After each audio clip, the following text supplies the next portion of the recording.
Donald Trump has always struggled with honesty, which might sound strange to say, considering how often he bends the truth. The only reason he seems to get away with it is because so many people who should be holding him accountable simply don't. Some are intimidated when Trump uses his influence to pressure the media, while others in the press just fail to challenge him directly. But every now and then, he's confronted in real time. And today was one of those moments. During a meeting with the Prime Minister of Australia, Trump took a few questions from reporters. One journalist boldly called him out on his false claim about ending the war in Ukraine, and Trump completely lost his composure. We're going to break down that powerful moment and the reporter's fearless question in just a second. But before we do, please take a moment to like this video and subscribe if you haven't already. It really helps support the channel and the work we do here. Now let's start with Trump's latest off-script comments, where he went on yet another rambling tangent about China. Yeah, your Secretary of War, Pete Hegseth, in his Shangri-La speech in, I think it was May, warned about the potential likelihood or threat of President Xi ordering an invasion of Taiwan.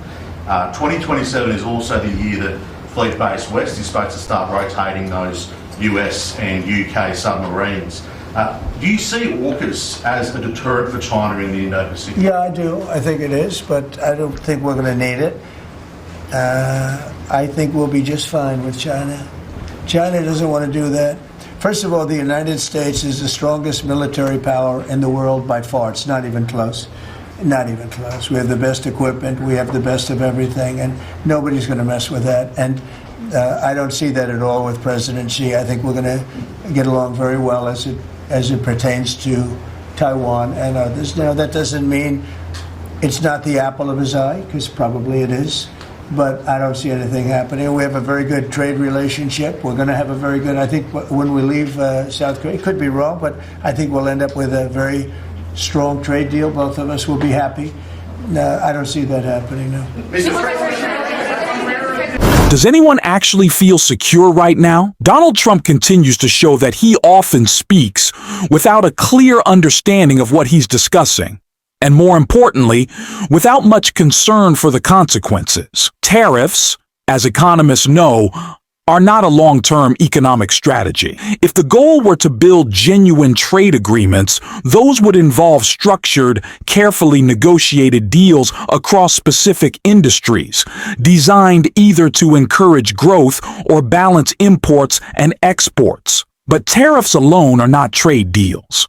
They're more like quick political gestures meant to look decisive. Donald Trump himself has admitted that he enjoys signing executive papers without necessarily understanding the details behind them. The same approach shows up in foreign policy, where he appears more interested in being treated with respect by world leaders than in developing thoughtful, consistent global strategies. His latest comments on tariffs, confusing and self-contradictory, perfectly highlight that problem, and they led directly to a moment where he was publicly challenged on his own statements. Given the trade surplus that the US enjoys with Australia, would you consider lifting the tariffs that you've imposed on Australia? And can you give us any details about the critical... Yeah, well, the tariffs have been amazing because, tariffs have been really a reason that I was able to settle almost all of the, I've settled 8 wars in 8 months. Not bad. I have one more to go. It's Russia, Ukraine, and I think we'll get there, but it's turned out to be nasty because you have 2 leaders that truly hate each other. You can't have it all, right? They hate each other beyond all else, and it makes it actually a little bit difficult. But we try, of the 8 deals, I would say because of tariffs, 4 or 5 of them were settled. It's an amazing thing, the power of tariffs in terms of our country, but tariffs have always been used against us. We never use them against anywhere else, and now you have a president that for national security reasons and other reasons is using them, and we've become a very rich nation again and a very secure nation again, but we've also become a nation that used that power of tariffs and the power of trade to settle 5 of the 8 wars that I said. I settled 8. I'm very proud of that. Nobody else has settled 1. I don't think there's been an American president that settled 1. I think there probably hasn't been outside of the 2 countries involved, or however many are at war. I don't think there's ever been an outside country that settled the war, period. So I settled 8 in 8 months. I'm proud of that. Now, in the meantime, I'm running a country that's, right now, we're the hottest country anywhere in the world. We were dead. A year and a half ago, we were a dead country. Now we're the hottest country in the world, economically and otherwise. So, but I will say this, Australia pays very low tariffs. Very, very low tariffs. In fact, Australia pays among the lowest tariffs. So, according to Donald Trump, all the wars are over now. I'm not exactly sure which ones he's referring to because I don't recall any major conflicts being formally ended under his leadership. You might have to remind me of those. What we are seeing instead are new kinds of confrontations. Often here at home, there have been statements about sending federal forces into cities like Chicago, New York, San Francisco, and even Washington, D.C. It's as if the conflicts are being redirected inward rather than resolved abroad. On social media, there have been exaggerated or symbolic posts showing chaos in major cities, images meant to look dramatic or tough, but they raise real questions about leadership and responsibility. Meanwhile, Donald Trump continues to make broad claims about ending wars and fixing global issues through tariffs, even naming countries that weren't involved in conflicts to begin with. That confusion was recently challenged by an Australian journalist who fact-checked his statements directly. The First Lady has done such an amazing job on the Ukrainian children who were abducted by Russia. Would you support Senator Lindsey Graham's bill to declare Russia a terrorist state? And you have within your power, you're the most powerful man on earth. Why don't you just enable Ukraine to finish this war tomorrow? Well, if you knew anything about what you were talking about, you'd be able. You do. I don't think you do. Really, I don't think you do because it's a little more complicated than that. But it sounds easy. We're in the process of trying to make a deal.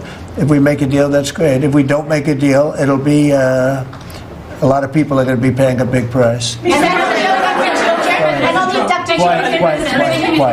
President Trump, so a question to both of you, if you don't. That's exactly how it should be done, and how everyone in the press should handle it. When Donald Trump told the reporter, "You don't know what you're talking about," the reporter confidently responded, "Actually, I do. And that's how I know you're wrong." It's often effective to speak to Trump's ego if you're trying to get a point across. Tell him, "You're the most powerful person in the world. Why not act like it?" Because when it comes to using government power against critics, protesters, or journalists, he never hesitates. But when it comes to using that same power to lead or unite, he seems to step back. Trump tends to decide when he wants to act presidential, and when he doesn't. His supporters and Republican allies often make excuses for him shifting the goalposts. When he says something outrageous, they claim he's joking. But when he issues a serious-sounding threat, suddenly it's treated like official policy. It's a pattern. Inconsistent, yet carefully maintained. This inconsistency has made the U.S. appear weaker on the world stage. Take Ukraine, for instance. A strong leader might have been able to broker peace or stand firm in support of our allies. Instead, Trump has often repeated pro-Russian talking points and appeared to defer to Vladimir Putin's narrative, including exaggerated claims about battlefield victories. And within his own team, that same insecurity shows. Take the Defense Department, for example. Reports suggest that under Secretary Pete Hegseth, press credentials have been revoked from journalists simply for reporting critically on his performance. It's alarming, especially because it only gained real media traction after conservative outlets like Fox News and Newsmax spoke up. The mainstream press should not wait for right-wing networks to determine what is or isn't an important story. We've seen this pattern before. When figures like Marjorie Taylor Greene criticize Trump, suddenly it becomes breaking news. When Republicans mention issues like health care or corruption, only then does it seem to gain national attention. That's not how journalism should work. The media's job is to hold power accountable. not to wait for permission to do so. That failure is exactly why independent voices and communities like ours exist, because too many major outlets have stopped doing the work. Still, a few journalists continue to show courage, like the reporter who challenged Trump on Ukraine and called out his misinformation directly. We shouldn't have to rely on a handful of voices to speak truth to power, but for now, it seems that's where we are. The only major anchors consistently covering this have been Rachel Maddow and Nicole Wallace, and that says a lot about where the mainstream press stands today. Yeah, but this is also a really important chapter in what it means to stand up to authoritarianism. Nicole, we have talked about the fact that, the people have been brave. Individual Americans, the people who you're going to see out this Saturday at the No Kings protests, the people who you've seen in every state of the country almost every day of the week taking some act of protest against Trump, those folks have been brave and principled and unafraid. The cowardice that we have seen has been from institutions, and that includes media organizations and news organizations, where we've seen executives over and over and over again make cowardly and craven decisions to try to appease Trump or please him in some way, in the hopes that maybe that earns you another day of being allowed to operate at his pleasure. It's just been disgusting what we've seen from the most important and valuable corporations in this country, and law firms and universities and all the rest of it. In this case, we've got all of those Pentagon reporters with their news organizations behind them standing up and saying, no, we are not stenographers. We are not going to work under strictures where we are only allowed to write down what you tell us we can write down. That's not journalism, and we're not going to do it under those terms. We'll do it some other way. We'll give up these bureaus, these physical bureaus inside the Pentagon, sure, and that is a compromise, absolutely. We will find other ways to do this work, because you keeping us here while we only write what you want and approve us of saying would have us working here as your lackeys rather than working as journalists, and we're journalists. I find this to be incredibly inspiring, and I don't know how it's going to result, or how it's going to resolve in terms of what happens with that press space inside the Pentagon.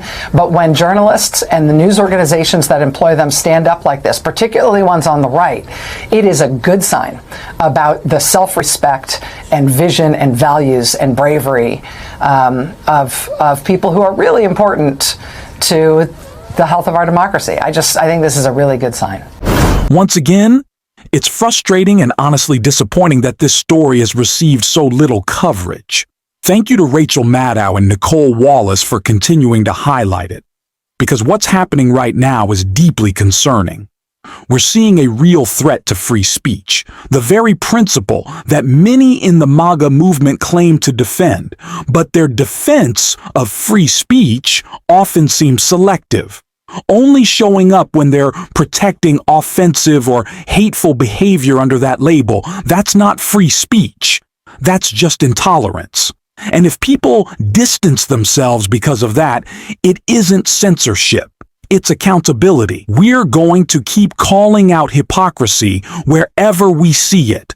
And if you want to stand with this community, make sure to hit the subscribe button, give this video a like, and drop a blue heart in the comments. And until next time, I will see you soon.